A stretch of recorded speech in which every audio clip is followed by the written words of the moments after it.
Hi, this is Lisa Carlson, and I'm the dietitian at Northwestern. And today on our Ask the Dietitian or Ask the Expert session, we have our Northwestern dietitian, dietetic intern, Christina Delach, and she is going to present on a great subject, and that is on ancient grains. And I think lots of people have heard that, but may not know the nuance and the differences with that and whole grains. And Christina is ready to share all kinds of good information. So I'm going to hand it over to Christina. Thank you, Lisa. Like she said, my name is Christina, and today we're going to be talking all about ancient grains. So to get started, we're going to go through a few different topics. We're going to start off with some myths surrounding grains, some research findings, what whole grains are, and then we're going to talk about what makes an ancient grain. Then we'll talk about a few types of ancient grains and how you can incorporate them into your daily routine. So, the first myth surrounding grains is that we don't need carbohydrates and that keto diets are good for you. This is false. In reality, we actually really need carbohydrates. Keto diets are only prescribed for a very small population for specific medical conditions. And for the majority of people, you need 3 to 5 servings of whole grains a day. And these whole grains will provide consistent energy throughout your day. It's what your brain needs in order to function properly. Then it also provides an abundance of fiber and vitamins for immune function and for overall health. The next myth is that refined grains are the same as whole grains if they are enriched. This is not true. So, a refined grain means that it's been processed and it's missing one or more parts of the whole grain. And what happens in the enriching process is that the manufacturer adds back in some vitamins and minerals, and these can be in different proportions than what's naturally found. So it's always recommended that you choose a whole grain over a refined or an enriched product to ensure that you get the fiber and the vitamins and minerals in their natural concentrations. However, if you are choosing between a refined or an enriched product, an enriched would be the next best option. And then the third myth is that whole grains cause inflammation. It's been found that you can have systemic or chronic inflammation, and this can cause problems like Crohn's disease, cancer, to name a few. However, it's been found that when you consume your recommended 3 servings of whole grains a day, this can have a prebiotic benefit to promote your gut bacteria, and this in turn can improve your immune function. And then when you have improved immune function, it can actually reduce your overall inflammation. So some emerging research trends and findings are that whole grains may promote your overall dental health. A research study found that consuming your recommended 3 to 5 servings of whole grains actually reduced your risk of oral and esophageal cancer and reduced your risk of gum disease. The next research trend is that whole grains may promote weight maintenance, lower blood pressure, and lower blood sugar. This is because providing steady energy throughout the day won't cause your blood sugar to spike. It also reduces your risk of biomarkers for diseases like heart disease or other things associated with high weight and high blood pressure. And having your whole grains can actually reduce your risk of type 2 diabetes. The next one is that balanced diets with whole grains are linked to decreased depression in young adults.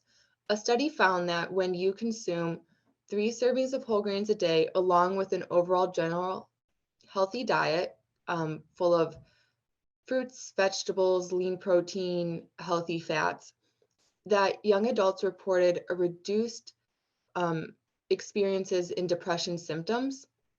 And these symptoms lasted for 3 months after the study ended. So just 3 weeks of healthy eating caused 3 months worth of benefits. So it's a profound effect on your overall health.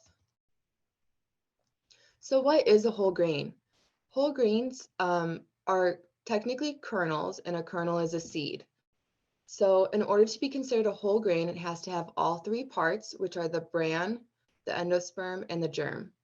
The bran is the rough outer layer, and that's where the majority of the fiber and B vitamins are found. And then we have the germ, and that's the sprouting portion of the seed. And that's where the majority of the protein, the other vitamins and minerals, and some of the healthy fats are found. And then we have the endosperm, which takes up the majority of the volume of the seed. And this is where the majority of carbohydrates are found. And this provides energy for the germ or for the new plant to grow.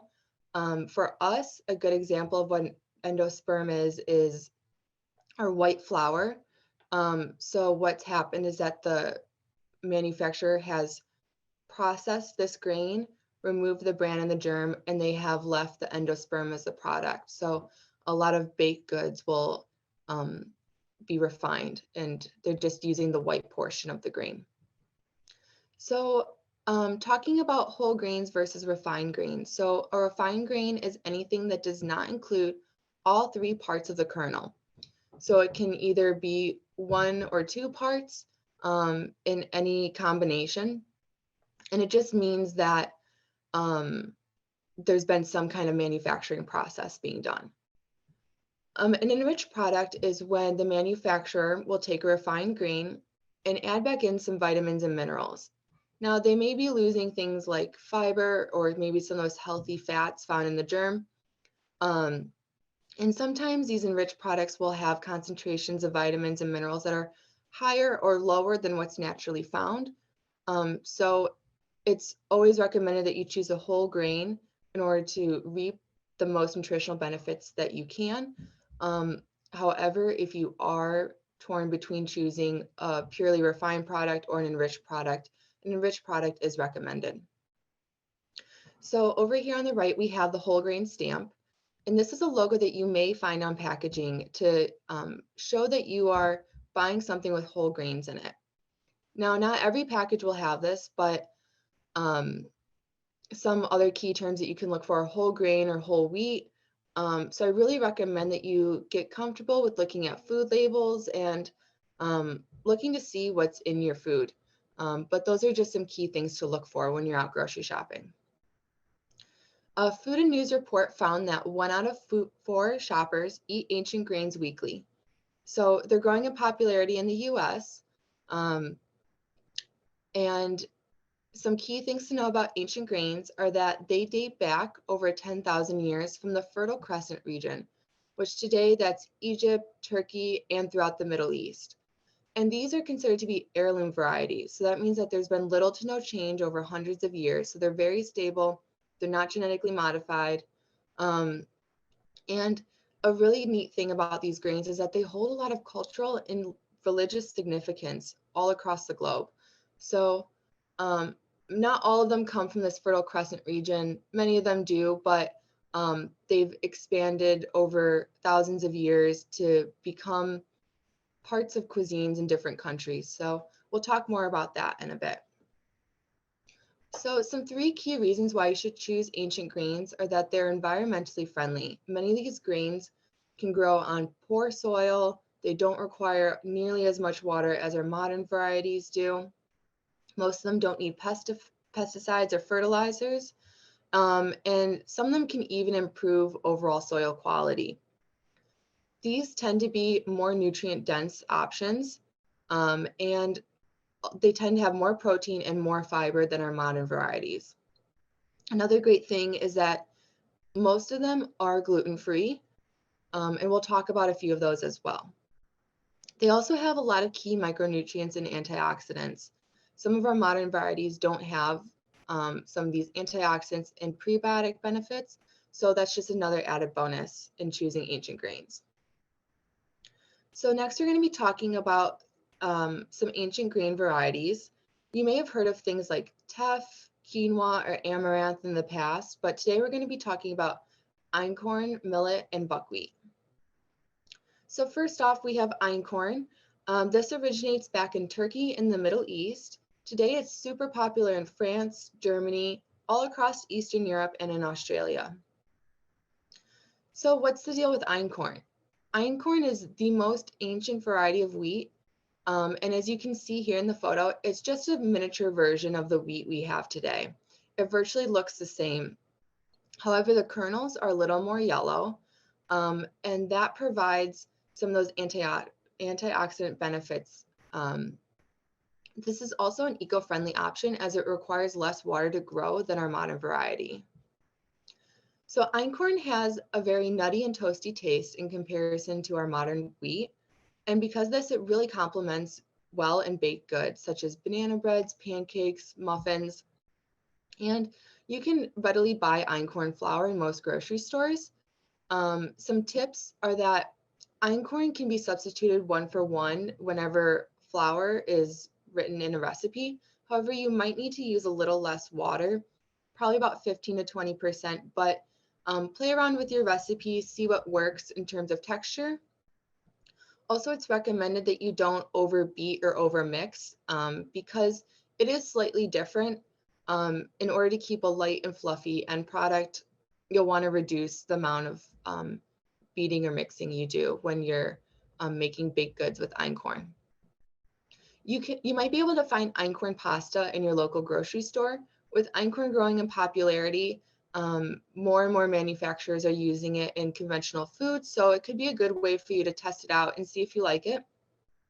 And if you're in the Chicagoland area, check out Publican Quality Bread. This is a great local bakery that uses einkorn in their products.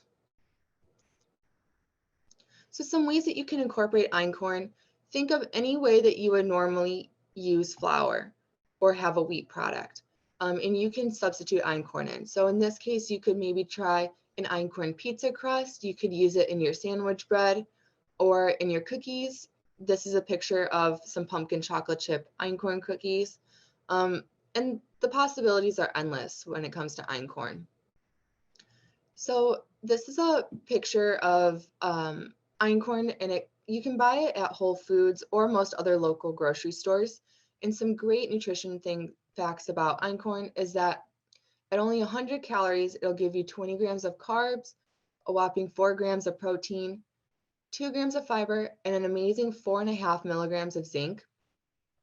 It has beta carotene, and that comes from the yellow color that we had talked about a little bit ago. And einkorn has gluten in it. However, it's a different type of gluten than what our modern wheat has. So if you have celiac disease or gluten intolerance, it's not recommended that you eat einkorn. However, if you don't have an allergy or intolerance, you can eat einkorn, and it might even be a little easier for you to digest. So up next we have millet. Millet hails from India and the Himalayas. It's also really popular in China, Russia, all throughout Africa, and in Australia. So some great things to know about millet is that it's actually an umbrella term. There are multiple subtypes of millet. Some that you may have heard of are teff, finger millet, fonio, foxtail, pearl, and proso. Proso is actually the most common type of millet consumed in the US today. And because there's so many different types of subtypes of millet, there are a multitude of culinary applications and numerous cuisines that incorporate millet into their diet. And like other ancient grains, it's extremely nutrient dense. So some examples of millet found in traditional cuisines. In India, they have a flatbread and they eat it in roti and chapati. In Ethiopia, they make a fermented flatbread out of the millet and use it in injera. In Kenya, they use it in a porridge called uji. And as you can see, they top it with a variety of nuts and seeds and coconut. So possibilities are endless when it comes to pairing millet. Throughout Africa, they actually ferment it and use it to make beer.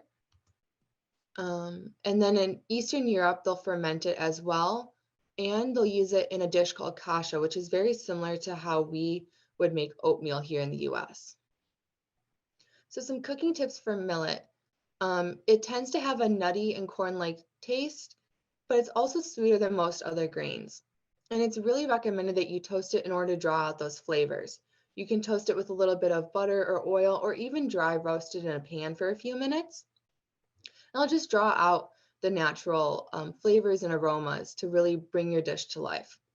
And unlike some other grains, you don't need to rinse it before cooking, so it makes it a little easier to prepare. A key thing that you should know is that it requires a little more liquid than other grains to cook if you are going to boil it. So it's a 2 1/4 ratio to 1 cup of grain. And if you are going to boil it, try boiling it for about 30 minutes until it puffs up, it's light in texture, it's chewy and soft. And there are some really easy ways that you can incorporate millet into your diet. So here we have millet as a salad topping. It pairs really well with dark leafy greens, citrus, olive oil, onion, and shallots.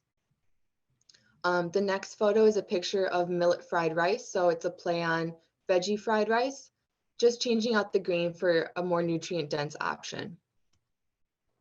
And then we have millet cauliflower mashed potatoes. So easy ways that you can incorporate it into your side dishes. And then we have a dark chocolate millet banana bread. And like other ancient grains, millet is very nutrient dense. Just one serving provides 170 calories, 33 grams of carbohydrates, 5 grams of protein, and it's a gluten-free option. Next, we have buckwheat, and this hails from China. It's very, very popular all across Eastern Asia, specifically today, China, Japan, and Korea. It's also popular in Eastern Europe, in Italy, and in France. So buckwheat actually isn't a wheat. Even though it has it in the name, it's considered a pseudo grain. And what that means is that it's might taste and look and have nutrient profiles similar to other grains, but botanically, it's not classified as a grain. However, the Whole Grains Council does still consider this an ancient grain. And buckwheat will come in 3 different forms as unhulled groats, or buckwheat flour. And these are just different levels of processing. You may have heard the term groats before, and that's commonly used in oatmeal as well. So groats can be interchangeably used to talk about buckwheat or oatmeal. So buckwheat has some amazing eco-friendly benefits. It's able to grow in very poor and fertile soil, and it needs very little water to grow. It's drought resistant, and like some other crops, it doesn't need pesticides or fertilizer as well. And a lot of times farmers will grow buckwheat as a cover crop in order to prevent weeds or other invasive species from growing. And buckwheat's also used to protect against erosion. So in that infertile soil, a lot of times farmers will use that to help protect their land. A great benefit about buckwheat is that since it's a flowering plant, it'll attract a lot of beneficial insects and pollinators, and that can in turn help other local crops or plants in the area. And overall, buckwheat can improve the soil quality, which is pretty amazing. So what will happen is that farmers at the end of the growing season will compost the buckwheat and till it back into the soil, and then it'll overall improve the soil quality so that other plants can now grow there.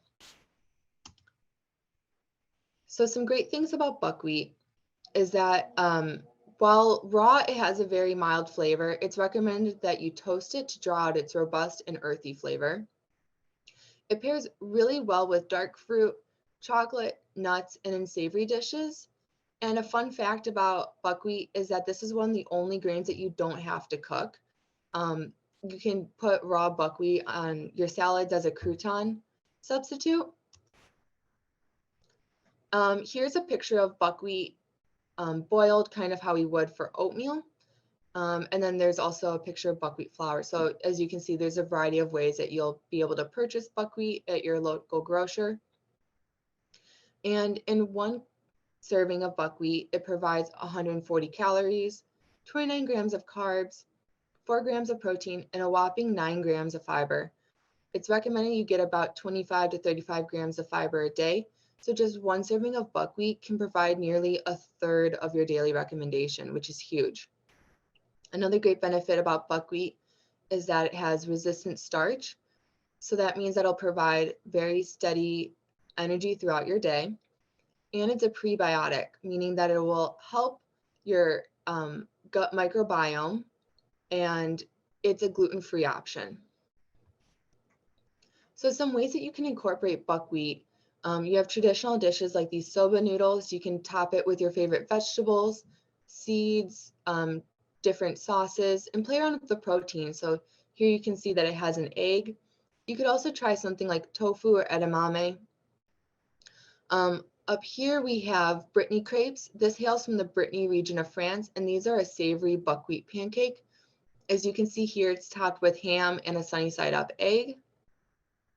You could also substitute it in side dishes like stuffed bell peppers, or in your breakfast in buckwheat pancakes. Over here we have buckwheat cooked as if you would for oatmeal, just kind of boiled and topped with your favorite in-season produce, maybe some spices like cinnamon or a sweetener like honey or maple syrup. So you can really play around with the flavor profile of buckwheat to see how it could fit into your diet. And some different ways that you can incorporate ancient grains into your diet. So play around with a variety of grains. Try things like Buddha bowls, which is a cold dish with a whole grain as the base, topped with a variety of vegetables, nuts, or seeds.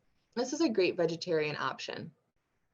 You could also try something like a roasted salad. So thinking about fall and winter in-season produce, things like squash, sweet potatoes, mushrooms, anything like that would be a great complement to these ancient grains.